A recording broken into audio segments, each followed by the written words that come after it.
수원에 사는 68세 박선희님의 충격적인 실화 사연입니다.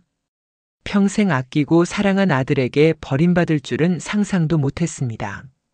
겨우 살아남았지만 사고로 다리를 다쳐 집을 나설 수도 일할 수도 없게 된 지금 세상과 단절된 채 하루하루를 견디고 있어요. 어린 시절부터 성실하게 살아왔고 가난 속에서도 희망을 잃지 않았던 제 삶이 이렇게 무너질 줄 누가 알았겠습니까? 아이를 키우며 느꼈던 작은 행복, 손수 만든 밥상, 웃음소리로 가득했던 집.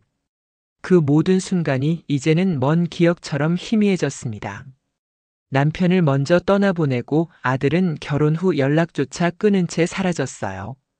병원에서 집에서 이 좁은 방에서 홀로 겪는 외로움과 절망감이란. 그런데 어느 날 예상치 못한 인물이 제 앞에 나타났습니다. 단 한 사람만이 남은 제 희망을 붙들어주고 있었어요. 하지만 이 만남이 가져올 변화는 상처와 후회로 얼룩진 제 삶을 송두리째 바꿀지도 모릅니다. 오늘 저는 그 이야기를 솔직하게 털어놓으려 해요. 이 늙은 여인의 삶, 끝나지 않은 갈등과 희망, 그리고 마지막 선택의 순간까지 들어보시겠습니까? 지금 이 순간에도 제 오른쪽 다리는 쑤시고 아픕니다. 석 달 전 그 끔찍한 사고가 일어나기 전까지는 이런 고통이 뭔지 몰랐죠. 매일 아침 6시면 일어나서 동네 할머니들과 함께 등산을 했고 오후에는 동네 슈퍼에서 계산일을 도왔습니다. 그렇게 평범하고 소소한 일상이 얼마나 소중한 것인지 잃고 나서야 알게 되었어요. 그날도 평소와 다름없는 화요일 오후였습니다. 장을 보고 집으로 돌아가는 길이었죠. 횡단보도 앞에서 신호를 기다리고 있었는데 갑자기 뒤에서 오토바이가 빠른 속도로 달려왔어요. 운전자는 분명 신호를 못 본 것 같았습니다. 그 순간 저도 모르게 몸을 피하려 했지만 이미 늦었죠. 쾅 하는 소리와 함께 제 몸이 공중으로 떠올랐고 다음 순간 아스팔트 위에 쓰러져 있었어요. 병원에서 깨어났을 때 의사 선생님이 말씀하시길 오른쪽 다리뼈가 심하게 부러졌다고 했습니다. 수술은 성공적이었지만 완전히 회복되려면 최소 6달은 걸릴 거라는 얘기였어요.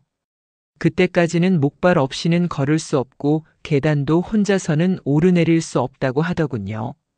저희 집은 3층에 있는데 엘리베이터도 없어서 정말 막막했습니다. 무엇보다 가슴이 아팠던 건 아들 민수의 반응이었어요. 병원에 면회를 와서도 표정이 어두웠고 말수도 적었습니다. 전화도 며칠에 한 번씩만 했고 그마저도 안부 인사 정도가 전부였죠. 퇴원할 때도 와이프와 함께 와서 짐만 챙겨주고는 금세 돌아갔습니다. 처음에는 민수도 바쁘니까 그럴 수 있다고 생각했어요. 결혼한 지 2년 되었고 직장 일도 힘들다고 하니까요. 하지만 점점 연락이 뜸해지면서 이상하다는 생각이 들기 시작했습니다. 예전에는 일주일에 2~3번은 전화했는데 이제는 한 달에 한 번 정도만 안부를 묻더군요. 집에 혼자 있으면서 이런저런 생각이 많이 들었어요. 민수가 어렸을 때는 정말 착한 아이였습니다. 아버지가 일찍 돌아가셔서 저 혼자 키웠는데 공부도 잘하고 효자였죠. 대학도 장학금 받아서 다니고 졸업 후에는 좋은 회사에 들어갔어요. 결혼할 때까지만 해도 저를 정말 잘 챙겨줬는데 언제부터인가 변하기 시작했습니다. 특히 사고 직후에 민수가 한 말이 계속 마음에 걸려요. 병원에서 퇴원 수속을 밟을 때 민수가 조용히 말했어요. 엄마, 앞으로는 좀 더 조심하셔야겠어요. 나이도 있으시고 혼자 살기 힘들면 요양원도 생각해 보세요. 그 말을 듣는 순간 가슴이 철렁 내려앉았습니다. 내 아들이 날 요양원에 보내려 한다고? 아직 정신도 멀쩡하고 손발도 움직이는데? 지금 생각해 보면 그때부터 우리 사이가 어긋나기 시작한 것 같아요. 민수는 자기 나름대로 걱정해서 한 말이었겠지만 저에게는 버림받는다는 느낌이 들었거든요. 남편을 잃고 혼자가 된 지 5년이 지났는데 이제 아들마저 등을 돌리려 하는 건 아닌지 두려웠습니다. 하루는 민수에게 전화를 걸어봤어요. 목발 짚고 다니기 힘드니까 가끔 장을 좀 봐달라고 부탁하려고요. 그런데 민수 대신 며느리가 전화를 받더군요. 민수는 회사 일로 출장 갔다면서 필요한 게 있으면 배달시켜 드리겠다고 하더라고요. 고마운 마음도 있었지만 왠지 모르게 서운했어요. 아들한테 직접 얘기하고 싶었는데 그날 밤 잠자리에 누워서 이런저런 생각을 했습니다. 내가 아들에게 짐이 되고 있는 건 아닐까? 사고 때문에 불편한 몸이 되어서 민수가 부담스러워하는 건 아닐까? 이런 생각들이 꼬리에 꼬리를 물고 이어졌어요. 밤새 뒤척이다가 새벽이 되어서야 잠들 수 있었습니다. 다음 날 아침 창문 밖을 내다보니 이른 봄비가 내리고 있었어요. 예전 같으면 우산 들고 나가서 동네 한 바퀴 돌았을 텐데 이제는 그것도 마음대로 할 수 없습니다. 목발에 의지해서 겨우 집안에서 움직일 뿐이죠. 이런 제 모습이 초라하고 한심하게 느껴졌어요. 사고가 일어난 지 한 달이 지났을 무렵이었어요. 민수에게서 문자 메시지가 하나 왔습니다. 내용을 보니 이렇게 적혀 있더군요. 엄마, 요즘 바빠서 자주 못 가지만 건강하게 지내세요. 필요한 거 있으면 연락하세요. 겨우 이 한 줄이 전부였어요. 처음에는 그래도 안부를 묻는다고 생각했는데 자꾸 읽어보니 뭔가 차갑게 느껴졌습니다. 바빠서 못 온다는 핑계도 그렇고 필요한 거 있으면 연락하라는 것도 마치 의무적으로 하는 말 같았어요. 예전에는 전화로 길게 얘기하곤 했는데 이제는 문자 한 줄로 때우려고 하는구나 싶었죠. 그날 오후에 동네 김씨 할머니가 찾아오셨어요. 제가 다쳤다는 소식을 듣고 안부를 묻기 위해서였죠. 김씨 할머니는 저보다 5살 많으시지만 정말 건강하세요. 매일 아침 등산도 하시고 오후에는 경로당에서 친구들과 화투도 치신다고 해요. 김씨 할머니가 차를 마시면서 말씀하시길 요즘 자식들은 정말 이해할 수 없다고 하시더군요. 자기 아들도 결혼하고 나서는 1년에 명절 때나 한 번씩 얼굴 보여준다면서요. 그러면서 저에게 묻더라고요. 민수는 어떠냐고, 자주 오냐고. 저는 그때 괜한 자존심이 생겼어요. 우리 아들은 다르다고, 바쁘긴 하지만 자주 연락한다고 둘러댔습니다. 하지만 김씨 할머니는 뭔가 눈치채신 것 같았어요. 아, 그렇구나 하시면서 미묘한 표정을 지으시더라고요. 김씨 할머니가 돌아가신 후에 혼자 생각해 봤어요. 왜 나는 거짓말을 했을까? 민수가 잘 안 온다고 솔직히 말하면 안 되는 건가? 하지만 다른 사람들 앞에서 내 아들이 나를 소홀히 한다고 말하기는 너무 창피했어요. 그래서 괜히 허세를 부린 거죠. 저녁 무렵에 동네 슈퍼에 갔습니다. 목발을 짚고 천천히 걸어가는데 길이 생각보다 험했어요. 평소에는 느끼지 못했던 작은 턱이나 움푹 팬 곳들이 이렇게 불편할 줄 몰랐습니다. 슈퍼 아저씨가 저를 보더니 안쓰럽다는 표정을 지으시더군요. 필요한 것들을 장바구니에 담고 계산을 하는데 아저씨가 물으시더라고요. 아들은 안 와주냐고, 이런 상태로 혼자 다니면 위험하다고요. 저는 또 괜한 변명을 했어요. 바빠서 못 온다고, 곧 올 거라고요. 아저씨는 그래도 가족이 챙겨줘야 하는 거 아니냐면서 고개를 저으시더군요. 집으로 돌아오는 길에 정말 기분이 안 좋았어요. 왜 모든 사람들이 민수 얘기를 하는 걸까? 왜 자꾸 내 상처를 건드리는 걸까? 그런 생각이 들면서 화가 났습니다. 다른 사람들은 다 행복하게 사는 것 같은데 왜 나만 이런 신세가 되었을까 싶었어요. 집에 도착해서 짐을 내려놓고 소파에 앉았습니다. 다리가 너무 아파서 목발을 옆에 세워두고 다리를 쭉 뻗었어요. 그런데 갑자기 눈물이 나기 시작했습니다. 처음에는 참으려고 했는데 자꾸만 흘러나오더라고요. 이런 내 모습이 너무 초라했어요. 예전에는 누구보다 당당하게 살았는데 이제는 동네 사람들한테 동정받는 신세가 되었구나 싶었죠. 남편이 살아있을 때는 이런 걱정 안 했는데 혼자가 되니까 모든 게 힘들어졌어요. 그날 밤 민수에게 전화를 걸어봤습니다. 하지만 받지 않더군요. 1시간 후에 다시 걸어도 마찬가지였어요. 결국 문자를 보냈습니다. 민수야, 엄마 좀 힘들다. 시간 날 때 한번 와라. 이렇게 짧게 썼어요. 다음 날 오전에 민수에게서 답장이 왔습니다. 이번 주는 정말 바빠요. 다음 주에 시간 되면 갈게요. 역시나 차가운 반응이었어요. 예전 같으면 엄마가 힘들다고 하면 바로 달려왔을 텐데, 이제는 다음 주에 시간 되면 간다니. 그 순간 정말 화가 났어요. 내가 이런 몸이 되어서 민수한테 짐이 되고 있구나. 이제는 나보다 자기 일이 더 중요하구나 하는 생각이 들었습니다. 서운함과 분노가 섞여서 가슴이 답답했어요. 오후에 또 김씨 할머니가 오셨어요. 이번에는 김치를 좀 나눠주려고 하신 거였죠. 할머니가 보시기에도 제가 기분이 안 좋아 보였나 봐요. 무슨 일 있냐고 물으시더라고요. 저는 그때 참고 있던 얘기를 털어놨어요. 민수가 요즘 너무 차갑다고 사고 나고 나서는 더욱 소홀히 한다고요. 김씨 할머니는 그런 제 얘기를 들으시면서 고개를 끄덕이시더군요. 다 그런 거라고 자식들이 다 그렇다고 위로해 주셨어요. 하지만 위로가 되기보다는 더 서글픈 기분이 들었어요. 다른 사람들도 다 이런 식으로 자식들한테 서운함을 느끼며 사는 거구나 싶었거든요. 그게 정상인 건지 어쩔 수 없는 건지 모르겠지만 어쨌든 현실이니까 받아들여야 한다는 생각이 들었습니다. 그날 밤 잠이 안 와서 오랫동안 뒤척였어요. 결국 일어나서 거실로 나가 소파에 앉았습니다. 달빛이 창문 사이로 들어와 방 안을 은은하게 비추고 있었죠. 이런 밤이면 늘 남편 생각이 납니다. 남편 김정우와 결혼한 게 벌써 40년 전 일이에요. 그때는 정말 가난했지만 행복했어요.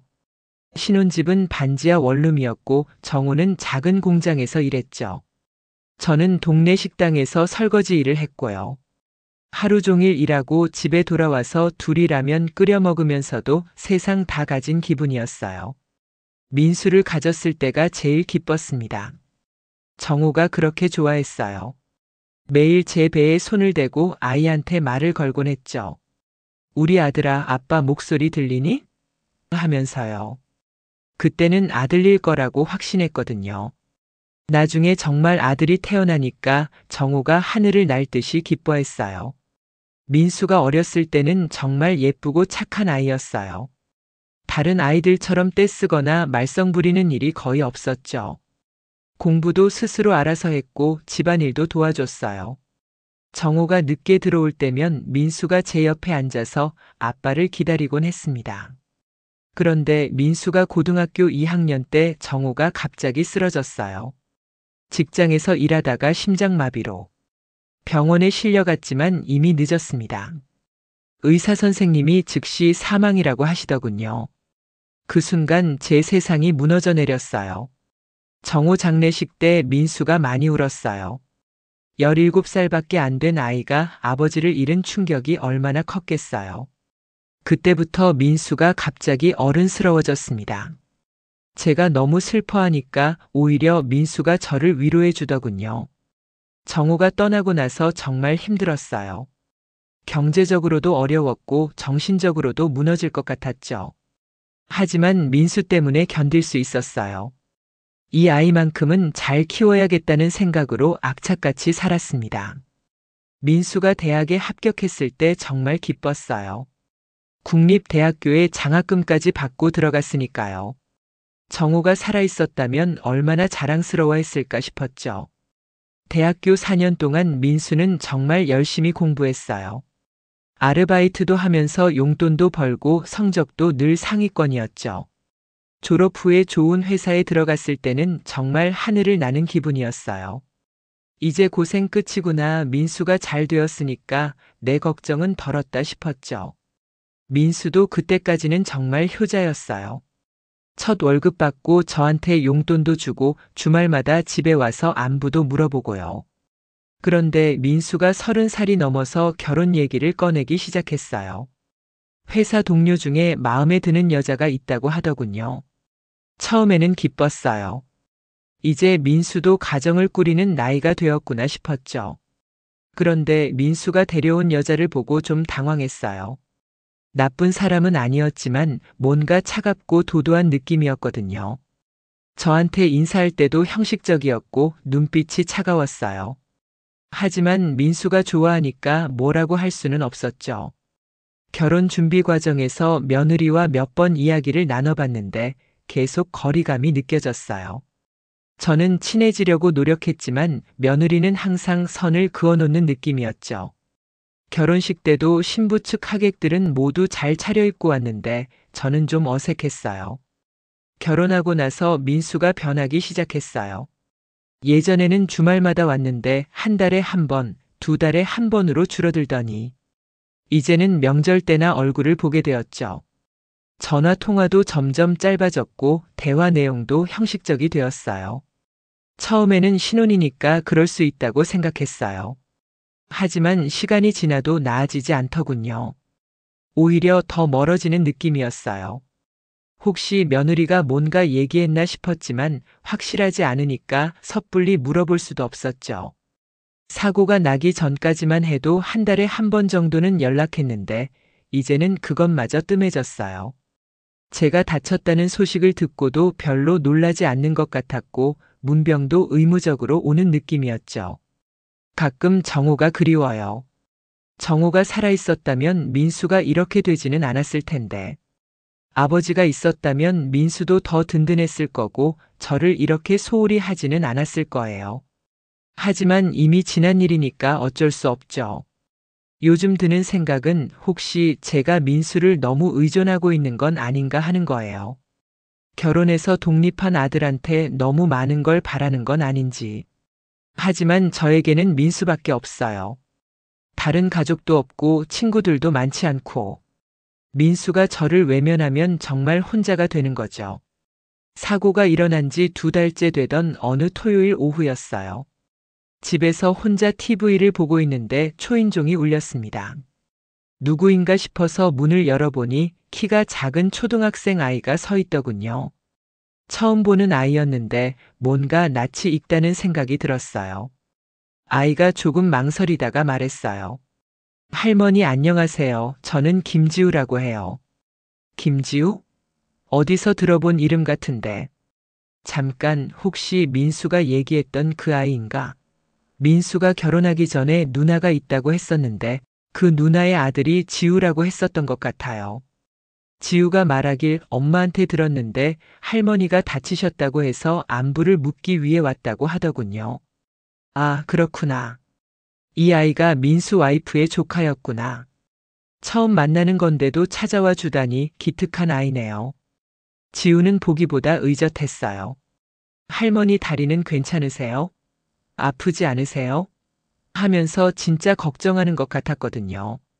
아이의 맑은 눈빛을 보니까 마음이 따뜻해졌어요. 요즘 이런 순수한 관심을 받아본 게 언제인지. 지우를 안으로 데려와 과자와 주스를 내어줬어요. 아이는 정말 예의 바르게 고맙습니다 하면서 봤더군요. 그러면서 이런저런 얘기를 했어요. 학교 얘기, 친구들 얘기.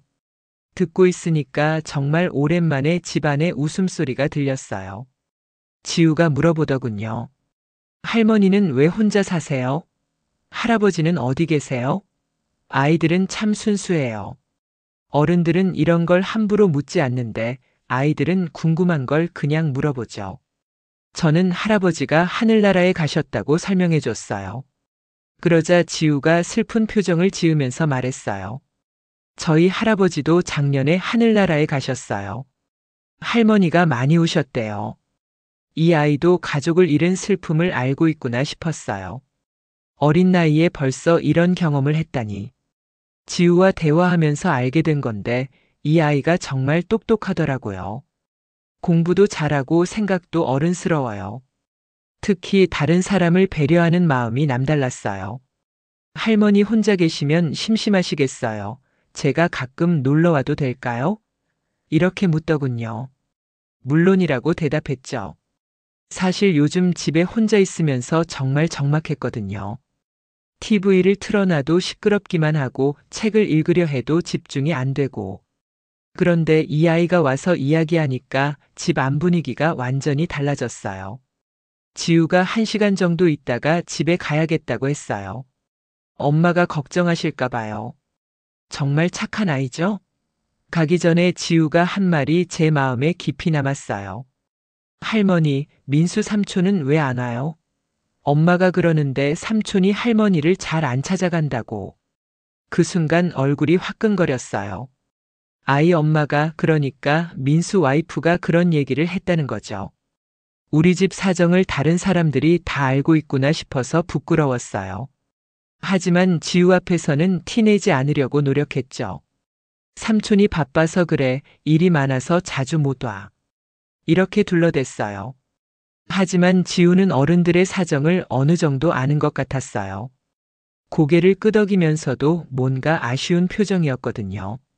지우가 돌아가고 나니까 집이 다시 조용해졌어요. 하지만 전과는 달랐어요. 뭔가 따뜻한 기운이 남아있는 느낌이었죠. 오랫동안 잊고 있었던 감정이 되살아나는 것 같았어요. 아이와 함께 있으니까 제가 할머니라는 걸 실감했어요. 그날 저녁에 지우 엄마 그러니까 민수 와이프에게서 전화가 왔어요. 지우가 할머니 댁에 갔다 왔다고 하는데 괜찮았냐고 물어보더군요. 혹시 폐가 되지 않았냐고. 전혀 아니라고 오히려 고맙다고 했어요. 며느리가 말하길 지우가 할머니 얘기를 계속 한다고 하더군요. 할머니가 혼자 계셔서 심심해 보이는데 자주 놀러 가고 싶다고. 그 말을 듣고 마음이 뭉클했어요. 이 아이가 진짜로 저를 걱정해 주는구나. 며느리는 지우가 가끔 찾아가도 되겠냐고 물었어요. 물론 좋다고 했죠. 사실 며느리가 이렇게 배려해 주는 것도 고마웠어요. 평소에는 좀 차갑다고 생각했는데 이런 면도 있구나 싶었거든요. 다음 주 수요일에 지우가 또 왔어요. 이번에는 학교 끝나고 바로 온 거였죠. 숙제를 가져와서 제 앞에서 하더군요. 할머니 옆에 있으면 집중이 잘 된다면서요. 정말 기특한 아이예요. 지우가 숙제하는 걸 지켜보니까 옛날 민수 생각이 났어요. 민수도 어렸을 때 이렇게 제 옆에서 숙제를 했었거든요. 모르는 것 있으면 저한테 물어보고 다 끝나면 자랑스럽게 보여주고. 그때는 정말 행복했는데. 지우가 숙제를 다 끝내고 나서 저한테 말했어요.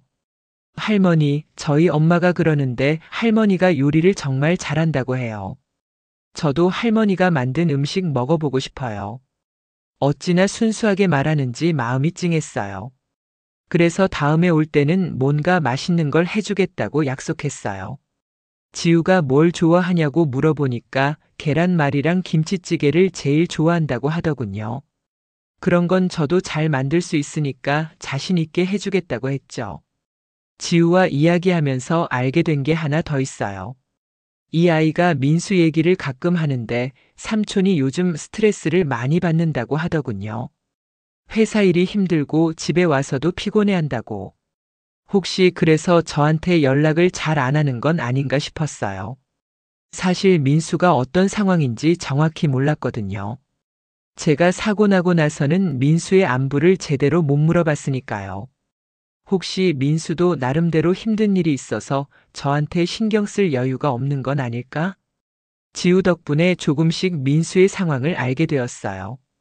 직접 묻기는 어려우니까 아이를 통해서 간접적으로나마. 지우가 말하는 걸 들어보니까 민수도 쉽지 않은 것 같았어요. 지우가 우리 집에 놀러 온 지 한 달쯤 지났을 때였어요. 그날도 평소처럼 학교 끝나고 와서 숙제를 하고 있었는데 갑자기 심각한 표정으로 저를 쳐다보더군요. 할머니, 제가 삼촌한테 들은 얘기가 있는데 말씀드려도 될까요? 뭔가 중요한 얘기인 것 같아서 숙제를 멈추게 하고 제대로 들어봤어요. 지우가 망설이다가 조심스럽게 말하기 시작했어요. 삼촌이 엄마한테 그러는데 할머니가 사고 난 후로 우울해하신다고.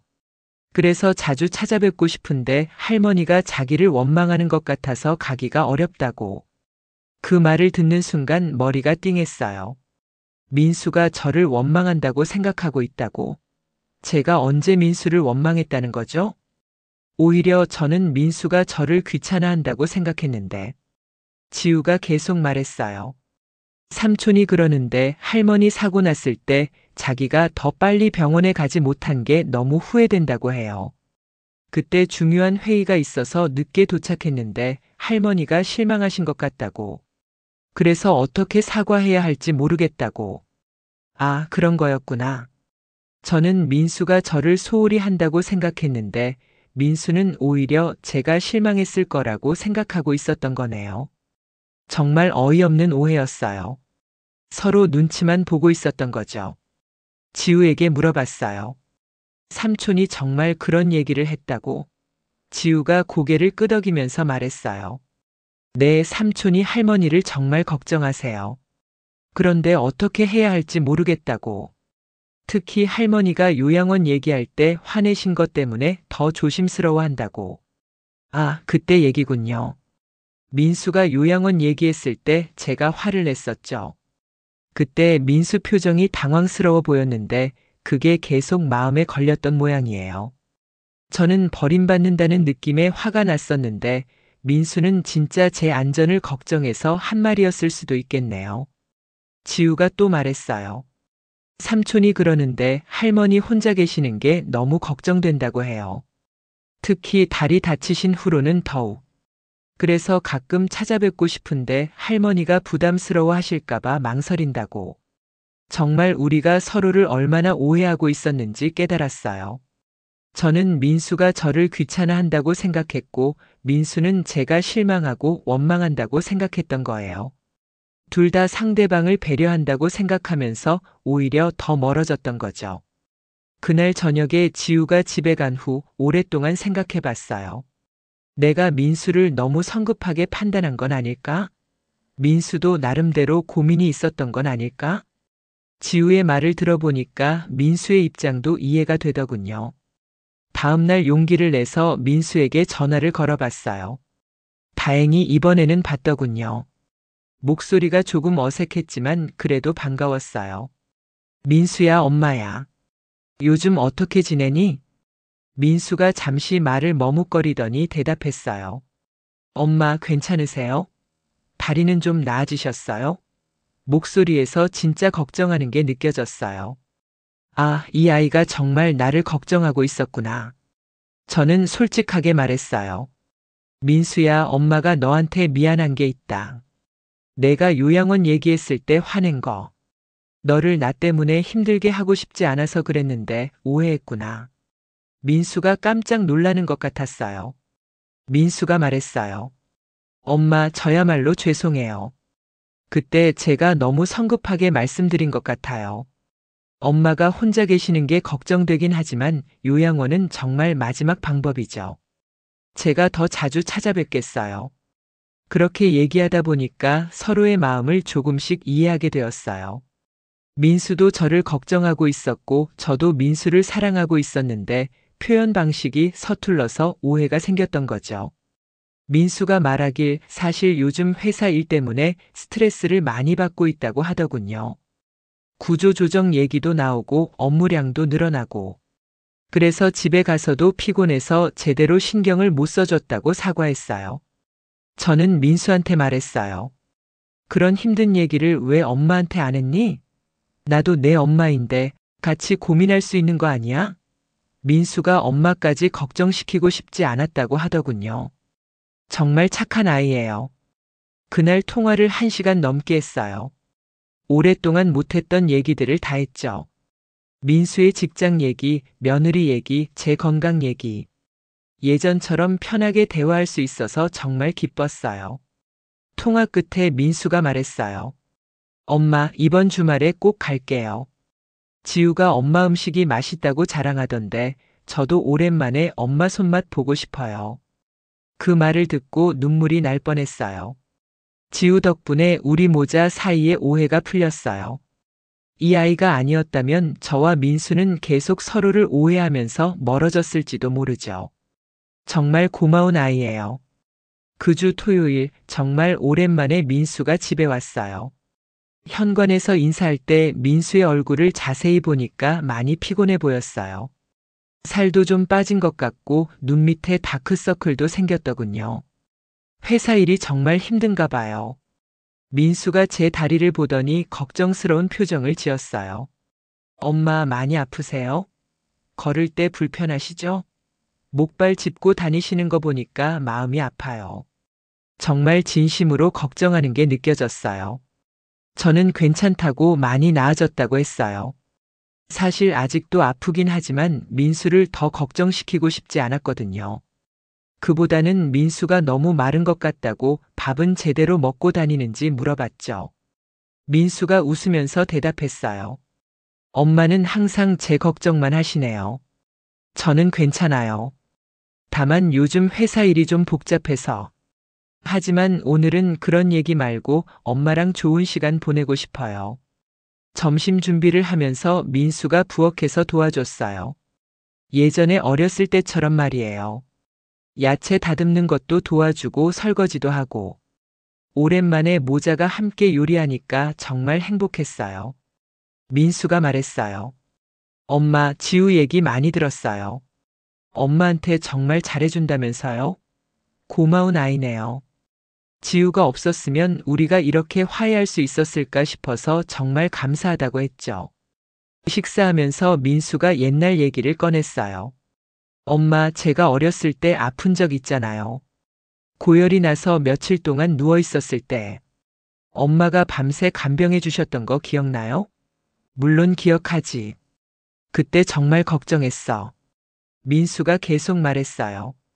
그때 엄마가 제 이마에 손을 대고 열을 재주시면서 괜찮다고 엄마가 있으니까 무서워하지 말라고 하셨어요. 그 기억이 지금도 생생해요. 힘들 때마다 그 기억이 저한테 힘이 되거든요. 그런 얘기를 듣고 마음이 뭉클했어요. 민수가 아직도 그때 일을 기억하고 있다니. 저는 당연히 해야 할 일이라고 생각했는데 민수한테는 그렇게 소중한 기억이었구나 싶었어요. 민수가 또 말했어요.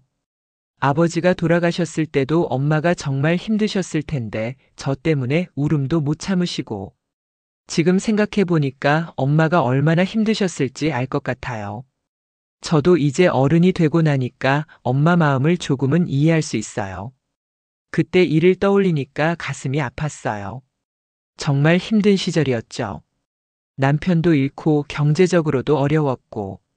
하지만 민수가 있어서 견딜 수 있었어요. 이 아이만큼은 잘 키워야겠다는 생각으로 악착같이 살았거든요. 민수가 갑자기 미안하다고 했어요. 엄마가 그렇게 고생해서 저를 키워주셨는데 제가 결혼하고 나서 너무 소홀히 했어요. 엄마 마음도 헤아리지 못하고. 정말 죄송해요. 저는 괜찮다고 너도 이제 내 가정이 있으니까 그럴 수 있다고 했어요. 하지만 속으로는 정말 기뻤어요. 민수가 제 마음을 이해해주고 있다는 게 느껴졌거든요. 오후에는 함께 TV를 보면서 이런저런 얘기를 했어요. 민수가 회사 일 얘기도 해주고 며느리 근황도 알려주고 예전처럼 편하게 대화할 수 있어서 정말 좋았어요. 민수가 말하길 사실 며느리도 엄마를 걱정하고 있다고 하더군요. 지우를 보내는 것도 며느리 아이디어였다고. 엄마가 혼자 계시니까 지우라도 가끔 찾아뵙게 하자고 했다는 거예요. 아, 그랬구나. 며느리가 저를 배려해서 지우를 보낸 거였네요. 처음에는 그냥 아이가 심심해서 온 줄 알았는데 며느리한테도 고마운 마음이 들었어요. 저녁 무렵에 민수가 집에 가면서 말했어요. 엄마 앞으로는 자주 올게요. 그리고 뭔가 필요한 거 있으면 언제든지 연락하세요. 이제는 서로 눈치 보지 말고 편하게 지내요. 민수가 떠나고 나니까 집이 다시 조용해졌지만 이번에는 외롭지 않았어요. 오히려 따뜻한 기운이 가득했어요. 오랫동안 식어있던 모자 관계가 다시 회복된 느낌이었거든요. 그날 밤 잠자리에 누워서 정말 많은 생각을 했어요. 사람과 사람 사이의 관계란 참 어려운 것 같아요. 서로 사랑하면서도 오해하고 배려한다고 생각하면서도 상처를 주고. 하지만 진심으로 대화하면 언제든 회복할 수 있다는 것도 알았어요. 지우라는 작은 천사가 우리 모자를 이어주지 않았다면 어떻게 되었을지 모르겠어요.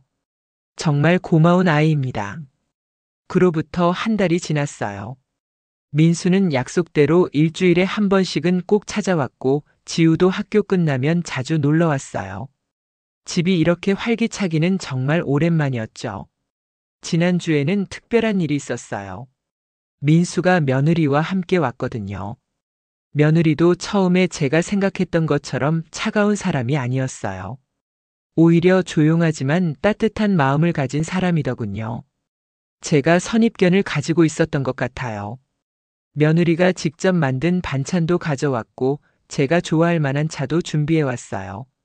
그러면서 말하길 어머니 혼자 계시는데 자주 못 찾아뵙고 죄송하다고 앞으로는 더 자주 오겠다고 하더군요. 함께 저녁을 먹으면서 정말 오랜만에 가족다운 시간을 보냈어요. 지우도 와서 4명이 한 테이블에 앉아 밥을 먹으니까 예전에 민수가 어렸을 때 생각이 났어요. 그때는 3명이었지만 지금은 4명. 가족이 늘어난 거죠. 지우가 말했어요. 할머니, 이제 우리 진짜 가족이 된 것 같아요. 할머니도 제 할머니고 저도 할머니 손자예요. 그 말을 듣고 눈시울이 뜨거워졌어요. 이 아이가 진심으로 저를 할머니로 받아들여주고 있구나. 민수도 지우를 보면서 웃었어요. 지우야, 할머니한테 정말 고맙게 생각해야 해. 할머니가 너를 이렇게 예뻐해 주시잖아. 지우가 네, 알고 있어요 하면서 제 손을 꼭 잡더군요. 며느리가 조심스럽게 물어봤어요. 어머니, 혹시 몸이 더 안 좋아지시면 저희가 모실 수도 있어요. 지금 집이 좀 좁긴 하지만 정말 고마운 마음이었지만 저는 괜찮다고 했어요. 아직은 혼자서도 충분히 생활할 수 있다고요. 하지만 마음으로는 정말 감사했어요. 며느리가 이런 마음을 갖고 있다는 것만으로도 든든했거든요. 언젠가 정말 혼자 살기 어려워지면 그때 가서 다시 상의해보자고 했죠. 요즘 제 일상은 많이 달라졌어요. 아침에 일어나면 지우가 올까봐 기대되고 민수가 언제 전화할지 궁금해해요. 예전에는 하루하루가 그냥 지나가기만 했는데 이제는 매일이 의미 있게 느껴져요. 다리도 많이 나아졌어요. 아직 완전히 회복되지는 않았지만 목발 없이도 짧은 거리는 걸을 수 있게 되었죠. 의사 선생님이 꾸준히 재활 운동하면 더 좋아질 거라고 하시더군요. 민수가 재활 운동 기구도 사다 줘서 집에서 틈틈이 하고 있어요. 지난주에는 지우와 함께 동네 한 바퀴를 돌았어요. 아이가 제 팔을 잡아주면서 천천히 걸었죠. 오랜만에 바깥 공기를 마시니까 정말 상쾌했어요. 지우가 말하길 할머니랑 같이 걸으니까 기분이 좋다고 하더군요. 동네 슈퍼 아저씨도 저를 보고 깜짝 놀라셨어요. 어머니, 많이 좋아지셨네요. 손자랑 같이 다니시니까 표정도 밝아지시고 지우를 손자라고 하시니까 기분이 좋더라고요. 정말 손자 같아요, 이 아이가. 김씨 할머니도 요즘 자주 오세요. 예전에는 제가 우울해 보인다고 걱정하셨는데 이제는 많이 밝아졌다고 하시더군요. 며칠 전에는 지우와 함께 할머니 댁에 인사드리러 갔어요. 지우가 정말 예의 바르게 인사하니까 할머니가 무척 기뻐하셨죠. 민수도 변했어요. 예전보다 훨씬 자주 연락하고 제 안부를 세심하게 챙겨줘요. 회사 일이 여전히 힘들다고 하지만 그래도 가족이 우선이라는 생각을 갖게 되었다고 해요. 며느리도 민수가 많이 달라졌다고 하더군요. 어제는 정말 특별한 하루였어요. 지우가 학교에서 그림을 그려왔는데 저희 가족 그림이었거든요. 할머니, 민수 삼촌, 엄마 그리고 지우. 4명이 손을 잡고 웃고 있는 그림이었어요. 그 그림을 보는 순간 가슴이 벅찼어요. 지우가 말했어요. 선생님이 가족 그림을 그리라고 하셨는데 할머니도 제 가족이니까 같이 그렸어요. 할머니가 있어서 우리 가족이 더 행복해진 것 같아요. 정말 순수한 아이의 마음이 느껴져서 눈물이 날 뻔했어요. 그림을 냉장고에 붙여놓고 매일 봐요. 볼 때마다 행복한 기분이 들어요. 이런 소소한 행복이 얼마나 소중한지 이제야 알겠어요. 큰 것을 바라지 않아도 가족이 함께 있다는 것만으로도 충분히 행복할 수 있다는 걸 깨달았어요. 며칠 전에는 민수가 깜짝 제안을 했어요. 엄마, 날씨 좋을 때 가족들이 다 같이 나들이 가는 거 어때요? 지우도 할머니랑 어디 가고 싶어 하고. 정말 오랜만에 가족 여행 같은 거 해봐요. 가족 여행이라. 정말 오랫동안 꿈꿔왔던 일이에요. 민수가 어렸을 때는 돈이 없어서 멀리 가지 못했고 성인이 된 후로는 각자 바빠서 함께 시간을 보내기 어려웠거든요. 이제라도 그런 기회가 생긴다니 정말 기뻐요. 지우가 어디 가고 싶은지 물어보니까 놀이공원이랑 동물원에 가보고 싶다고 하더군요. 할머니랑 같이 가면 더 재미있을 것 같다면서요. 저도 지우와 함께라면 어디든 가고 싶어요. 하지만 아직 제 다리가 완전히 낫지 않아서 무리하기는 어려워요. 민수가 그런 제 걱정을 하면서 휠체어를 빌려서라도 함께 가자고 하더군요. 정말 고마운 아들이에요. 요즘 이런 생각을 해요. 인생이란 참 신기한 것 같아요. 몇 달 전만 해도 절망적이었는데 이제는 매일이 기대되고 행복해요. 작은 계기 하나로 모든 게 바뀔 수 있다는 걸 깨달았어요. 물론 앞으로도 어려운 일들이 있을 거예요. 나이가 들면서 몸도 더 안 좋아질 수 있고 혼자 살기 힘든 날이 올지도 모르죠. 하지만 이제는 무섭지 않아요. 가족이 있으니까 서로 의지할 수 있는 사람들이 있으니까요. 지우가 자라서 중학생, 고등학생이 되면 저한테 시간을 많이 내주지 못할 수도 있어요. 그래도 괜찮아요. 이 아이가 저에게 준 행복과 사랑을 평생 기억할 거거든요. 그리고 언제든지 할머니가 필요하면 찾아와 줄 거라고 믿어요. 민수도 마찬가지예요. 앞으로 더 바빠질 수도 있고 또 다른 문제들이 생길 수도 있어요. 하지만 이제는 서로 마음을 열고 대화할 수 있으니까 어떤 어려움이 와도 함께 해결할 수 있을 거예요. 며느리와의 관계도 조금씩 가까워지고 있어요. 아직은 어색한 부분도 있지만 시간이 지나면서 더 친해질 거라고 생각해요. 서로를 이해하려고 노력하면 되는 거니까요. 오늘도 지우가 올 예정이에요. 아이가 좋아하는 계란말이를 만들어서 기다리고 있어요. 그리고 내일은 민수가 온다고 했어요. 이렇게 가족들과 보내는 시간이 있다는 것만으로도 정말 감사해요. 창밖을 보니까 봄꽃이 피기 시작했어요. 겨울이 지나고 따뜻한 봄이 온 것처럼 제 삶에도 새로운 계절이 시작된 것 같아요. 앞으로 어떤 일들이 기다리고 있을지 모르지만 이제는 두렵지 않아요. 가족이라는 게 이런 거구나 싶어요.